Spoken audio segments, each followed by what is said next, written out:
первый прорыв разведки России, в сеть попали секретные документы о контрнаступлении ВСУ.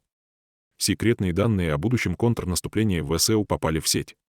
Утечку информации называют первым прорывом России с начала военного вторжения в Украину.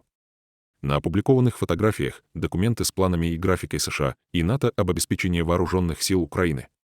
Пентагон начал расследование, передает The New York Times. Аналитики отмечают, что в документы перед публикацией могли быть внесены изменения, так как в них завышены оценки погибших на войне украинцев и занижены оценки погибших российских военных.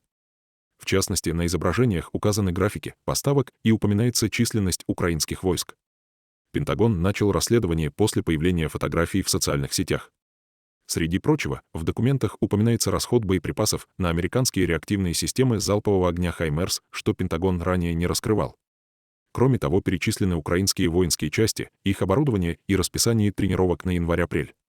Также приводится краткая информация о 12 боевых бригадах, причем 9 из них, по-видимому, проходят подготовку и получают вооружение из США и других стран НАТО.